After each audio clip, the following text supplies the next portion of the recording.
Hello everyone, welcome to Wikipedia CUT. Guys, today we are going to discuss previous year questions.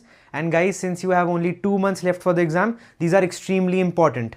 Best of luck. मेरे प्रिय विद्यार्थियों, welcome to Abhipedia. My name is Ankur Sharma. जैसा कि आपको पता है, प्लस 2 के बाद आपका मेन टारगेट होता है सीयूटी एग्जाम। तो सीयूटी एग्जाम में अकाउंटेंसी की थॉरो प्रैक्टिस जो है वो आप मेरे साथ करेंगे। अब आज का जो हमारा टॉपिक है, today we will be discussing previous year questions and the first question for today is this one. Previous year question is very important. बार बार मैं आपको बोलता हूं, आपको मालूम भी है, बिकॉज यही आपका बेस और टोन सेट करते हैं फॉर प्रिपरेशन।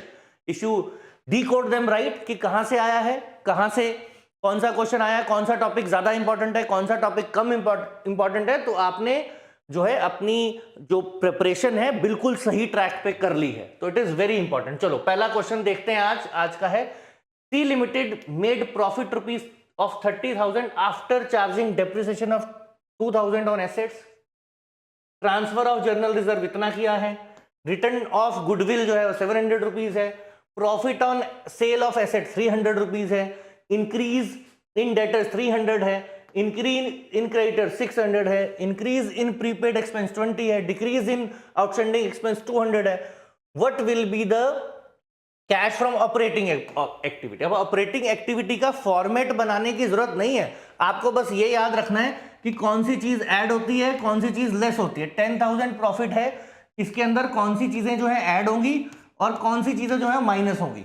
फॉर्मेट की जरूरत नहीं है यहाँ पे, ठीक है। तो फटाफट से देखो, डेप्रिसिएशन जो है वो ऐड बैक होनी चाहिए क्योंकि नॉन ऑपरेटिंग एक्टिविटी है। ट्रांसफर ऑफ जर्नल रिजर्व ये भी ऐड बैक कर देंगे, 3,000 है, हाँ जी, ठीक है। गुडविल रिटर्न ऑफ ये भी ऐड बैक हो जाएगी प्लस 700। फिर आए नेक्स्ट, इंक्रीज इन डेटर। अब ये डेटर इंक्रीज हुए हैं 300 रुपीज, है ना। तो डेटर जो इंक्रीज हुए हैं ये होने चाहिए आपके लेस क्योंकि ठीक है, वर्किंग कैपिटल चेंजेस में आप करते हैं। और इंक्रीज इन क्रेडिटर्स, अब क्रेडिटर अगर इंक्रीज हो जाएंगे तो वो क्या होंगे, वो होंगे ऐड। एसेट अगर इंक्रीज होता है तो लेस, है ना, और क्रेडिटर इंक्रीज होते हैं तो ऐड में डाल दे। फिर इंक्रीज इन प्रीपेड एक्सपेंस, फिर एसेट है, बढ़ रहा है तो यहां चला जाएगा, इधर डालो प्लस। फिर add and decrease in outstanding expense. Outstanding expense liability है, अब लाइबिलिटी आपकी डिक्रीज हो रही है, ठीक है जी। तो जब इंक्रीज हुई थी लाइबिलिटी तो आपने ऐड किया था, आप डाल देंगे 200 जो है यहां पे माइनस में।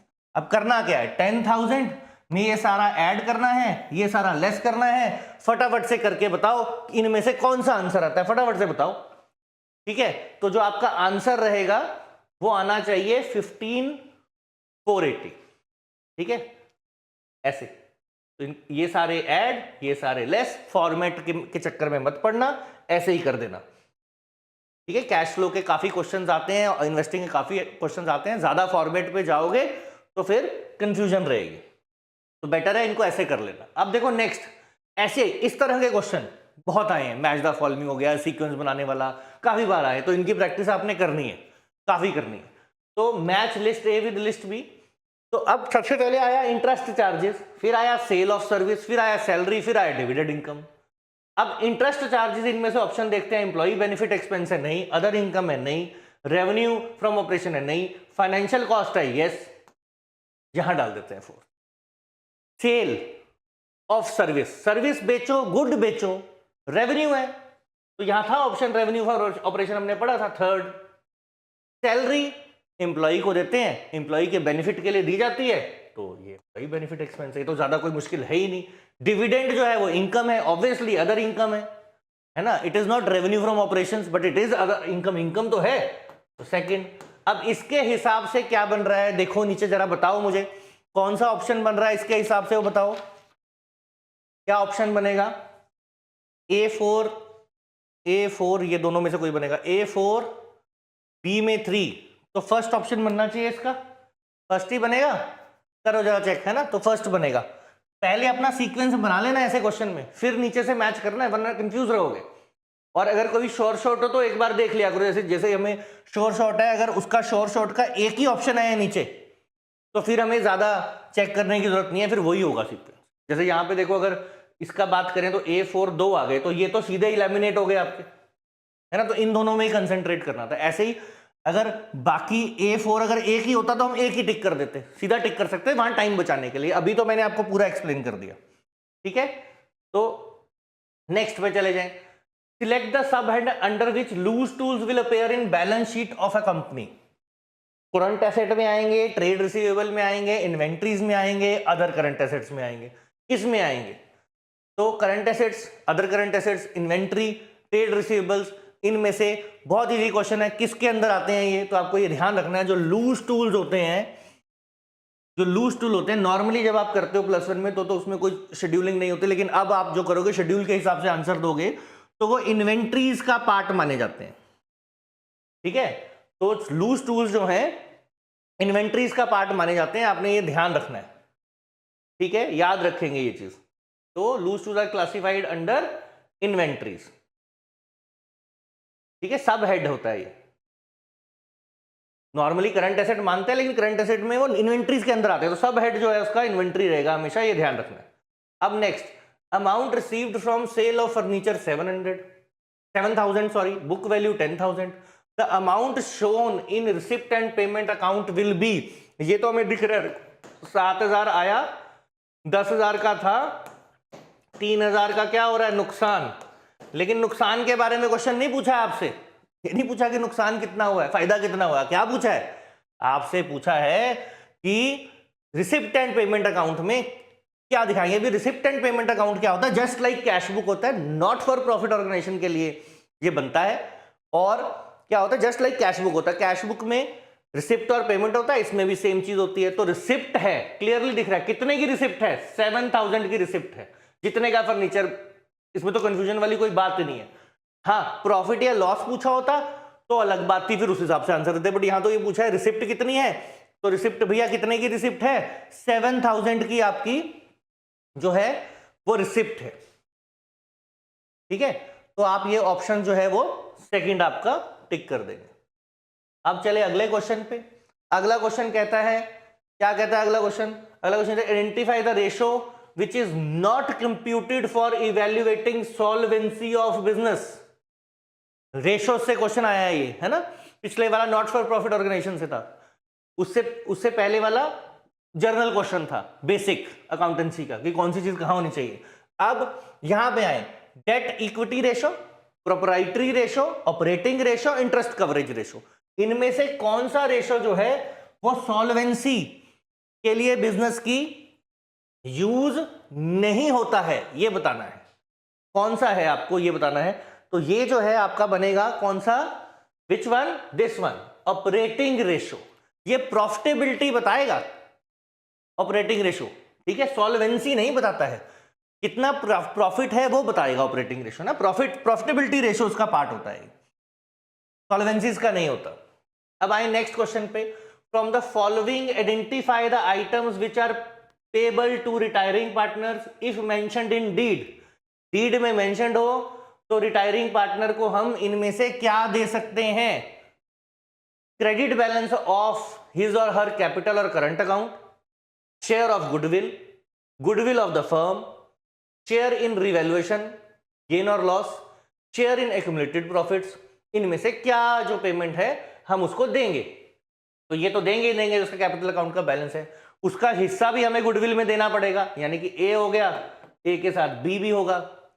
फिर आ जाए गुडविल ऑफ द फर्म, नहीं, इसमें से गुडविल थोड़े ना देंगे, उसमें से उसका हिस्सा देंगे, गुडविल ऑफ द फर्म नहीं।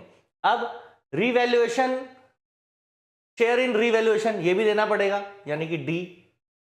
और शेयर इन एक्यूमुलेटेड प्रॉफिट्स, ये भी देना पड़ेगा, जितने भी एक्यूमुलेटेड प्रॉफिट है, जनरल रिजर्व है, किसी भी तरह का रिजर्व है, इवन वर्कमैन कंपनसेशन फंड है, कुछ भी है, वो तो देना पड़ेगा ना उसको। तो ई, अब देखो इसमें से कौन सी ऑप्शन मैच कर रही है, A B D E, A B D E कौन सी ऑप्शन है, देखो चेक करो जरा, ए बी डी ई आपकी कौन सी ऑप्शन है? ये A B D E only, ये ए बी डी ई, हाँ जी ठीक है, ये वाला। तो आपका बन गया second option A B D E, clear है। ठीक है, सेशन आपके लिए इंफॉर्मेटिव है, आपने मुझे बताना है, कमेंट करना है, कुछ और आप कवर करना चाहते हैं वो भी आप मुझे बता सकते हो, so that we can prepare accordingly.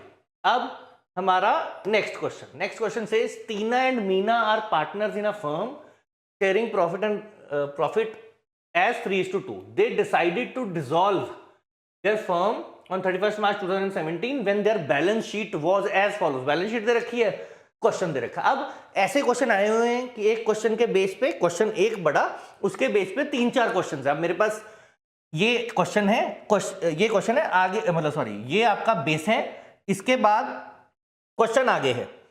तो पहले आपने ऐसे बड़े क्वेश्चन के बेसिस पे अगर ऐसे आगे क्वेश्चन हो तो आपने एक ही क्वेश्चन इसको ध्यान से पढ़ना है। और ध्यान रखना ये एनसीईआरटी का क्वेश्चन है, इलस्ट्रेशन है, तो एनसीईआरटी जब तैयारी करोगे तो उसको नहीं भूलना है, उसको पक्का करना है। उसके बाद जो मर्जी करना, उसे एक्स्ट्रा जितना मर्जी करो, पर उसके क्वेश्चन, उसकी इलस्ट्रेशन, उसके पॉइंट्स जरूर कवर करना, ठीक है, ये ध्यान रखना है आपने।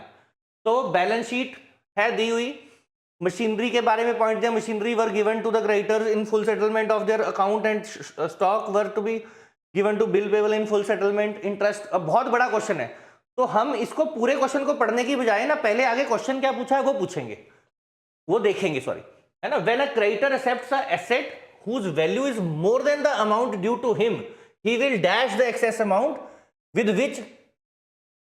which will be credited to dash account। अब इस क्वेश्चन के लिए, इस क्वेश्चन को आंसर करने के लिए उस क्वेश्चन को देखने की तो जरूरत भी नहीं है, ठीक है, नहीं तो वैसे ही पता होना चाहिए आपको। तो when creditor accepts an asset, creditor ने एक्सेप्ट कर लिया एसेट, उसकी जो वैल्यू है वो ज्यादा थी, तो जो एक्सेस अमाउंट है वो उसे पे करना पड़ेगा, पहली बात। और वो कहां जाएगा? ऑब्वियसली रियलाइजेशन में जाएगा। देखो कौन सा ऑप्शन मैच कर रहा है, ये वाला, कर दो टिक, ठीक है, तो पे करेगा रियलाइजेशन में। अब इसी में देखो फिर ऐसे ही वही क्वेश्चन है, उस क्वेश्चन के बेस पे आप क्वेश्चन देख, नेक्स्ट क्वेश्चन क्या पूछा हुआ है वो, है ना, ये पूछा है which mode of dissolution is highlighted in the above case. तो रीड किया था हमने, खुद ही डिसॉल्व कर रहे हैं, कुछ लिखा तो है नहीं कि कोर्ट के ऑर्डर से किया है, कैसे किया है ना, और कोई ऑप्शन तो है नहीं इसमें।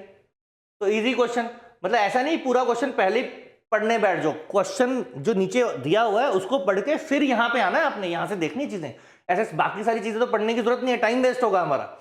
तो अब क्या था, मैं हाँ ऑप्शन देख रहे थे ना, ये हो गया, ये भी हो गया, कौन सा था क्वेश्चन, कहां चला गया, हाँ, which mode of dissolution is highlighted in the above case. कौन सा है मोड ऑफ डिसोल्यूशन, इसमें कंपल्सरी नहीं है, ये वाला भी नहीं है, ये वाला भी नहीं है, बाय एग्रीमेंट है, क्योंकि कुछ मेंशन नहीं तो हम मानेंगे कि उन्होंने आपस में म्यूचुअली डिसाइड कर लिया। तो ऑप्शन हो गया आपका 2। देखो दो क्वेश्चन तो उसको रीड किए बिना ही हो गए। अब फिर वही बेस है, आगे वाला क्वेश्चन पढ़ते हैं। आगे वाला question, identify the amount realised in cash, है ना, realised in cash from sundry debtors. Clearly लिखा है अमाउंट रियलाइज्ड इन कैश। तो पढ़ते हैं पॉइंट, सन्ड्री डेटर का कहां है, ये रहा, sundry debtor of book value 50,000 to cover by Meena at 10% less. अब मीना कौन है, मीना पार्टनर है, पार्टनर जो ले गई उसका यहां पे इस पॉइंट, इस क्वेश्चन में कोई काम नहीं है जो पार्टनर ले गई, ठीक है। अब बाकी देखो, बाकी क्या कहता है वो, and remaining debtors were realised at 51,000। सीधा आंसर मिल रहा है 51,000, देखो ये आंसर है। वैसे लिखा कैश में तो यही रियलाइज हुए, और वैसे भी अगर ना भी लिखा होता कैश तो भी आपने अमाउंट रियलाइज्ड जो होता है वो वही वाला होता है जो मिला है, पार्टनर ले गया वो नहीं होगा कभी भी, है ना। ऐसे ऐड नहीं कर देना कि 51,000 ये लिया और दूसरा क्या पूछा है कितने पे ले गया, 10% लेस पे वो ले गया, तो 50,000 जो है वो 50,000 ले गया, 10% 45,000 ले गया, 45,000। तो ऐसा नहीं कर देना, दोनों को ऐड करके अमाउंट बना दिया, गलत हो जाएगा। और ये पूरा भी नहीं ले सकते जो उस तरफ दिया हुआ है, ठीक है। तो ध्यान से क्वेश्चन पढ़ना है, मतलब मैं देखो क्वेश्चन इतना बड़ा है, लेकिन अभी तक आप देखो अगर मैं पूरा क्वेश्चन ना भी पढ़ता तो मेरा फटाफट से हो रहा था। पूरा क्वेश्चन पढ़ने नहीं बैठ जाना है, ये देखना है आगे क्वेश्चन क्या पूछा है, ठीक है। फिर कहता है रियलाइजेशन एक्सपेंस, नहीं अगला क्वेश्चन नहीं, तो फिर कहता है state the journal entry for payment of realisation expense. तो अब रियलाइजेशन एक्सपेंस की पेमेंट की एंट्री आपको मालूम ही है, पीछे देखने की जरूरत पड़ेगी क्या इसके लिए, पड़ेगी क्या, नहीं पड़ेगी ना। तो realisation account debited to bank, third option बनेगा इसका, ठीक है जी, रिलेशन टू बैंक। तो ऐसे करके आपने ध्यान रखना है कि क्वेश्चन में हमने ये चीज का बिल्कुल ध्यान रखना है कि बड़ा क्वेश्चन है तो उसको पढ़ने नहीं बैठ जाना, नीचे क्वेश्चन देखना है और उससे वो पार्ट ही पढ़ करके सॉल्व करना है। समय बचेगा, टाइम बचेगा, and time is very important, है ना। तो अब फिर वही क्वेश्चन सेम, क्या पूछा है, अब पूछा है state the general for realisation of investment. अब कहते हैं इन्वेस्टमेंट रियलाइज हो गई, है ना, मीना ले गई इन्वेस्टमेंट। देखना पड़ेगा, अगर पढ़ लेते हैं पॉइंट क्या, investment to cover by Tina at book value. Book value कितनी है इन्वेस्टमेंट की, 50,000। अब एंट्री बतानी है, ये एंट्री तो आप बताओ भी फटाफट से, देखो किसको मालूम है, ये तो आनी चाहिए हमें कि नहीं आनी चाहिए। टीनास कैपिटल, मीना कैपिटल रिलेशन नहीं, सिर्फ वो कौन लेके गया है, टीना ही लेके गई है तो उसी का नाम आएगा। Relation to Tina, relation to Tina to Meena, ये वाली एंट्री तो होगी नहीं। अब बच्ची आपने ये देखना है इन दोनों में से कौन सी है, फटाफट से बता दो इन दोनों में से कौन सी है। Tina's account debited to relation होगी या आपका relation account debited to Tina's capital होगी, बताओ भाई दोनों में से कौन सी ऑप्शन होनी चाहिए, फटाफट से बताओ। तो क्या होगा इसमें, आपकी एंट्री बनेगी ये वाली, फर्स्ट वाली। टीना जो है उसका कैपिटल अकाउंट डेबिट होगा और रिलेशन अकाउंट जो है आपका क्रेडिट होगा। क्लियर है। तो नेक्स्ट क्वेश्चन पे चलते हैं, ठीक है, Tina's capital account debited to realisation. Next question पे चलते हैं। नेक्स्ट क्वेश्चन कहता है on dissolution of partnership firm out of the total debtors of 25,000, 10,000 became bad and the rest realized at 70%. In the given case, bank account will be debited with, bank account को कितने से debit किया जाएगा। Dissolution हो गई है, अब देखो भाई कैसे करेंगे, कैसे रियलाइज करेंगे। ये 2,50,000 के आपके जो हैं वो डेटर दिए हुए हैं, 10,000 बैड हो गए, माइनस कर देते हैं, 240 रह गए। अब 240 का कितना परसेंट, 240 का 70% निकाल दो। 240 का आप 70% निकालोगे तो ये आना चाहिए 168, ये आपका आंसर आएगा 168। तो ऑप्शन बन गया आपका ये। तो ऐसे करके हम जो है क्वेश्चंस डिस्कस करेंगे प्रीवियस ईयर, और फिर हमारा जो बेस है वो बन जाता है प्रीवियस ईयर। मैंने आपको बार बार बोला प्रीवियस ईयर के क्वेश्चन करने से ही आपको पता लगेगा किस तरह के क्वेश्चन आते हैं, आपका बेस जो है स्ट्रांग होगा और आपकी प्रिपरेशन जो है वो राइट ट्रैक पे चलेगी। तो आज के लिए इतना ही, thank you very much. Next section में फिर मिलेंगे और फिर कुछ और बढ़िया करेंगे और तैयारी को अपना ट्रैक पे रखेंगे। Thank you guys for watching it till the end. Do check out the link in the description for more content on CUET UG 2025. Best of luck.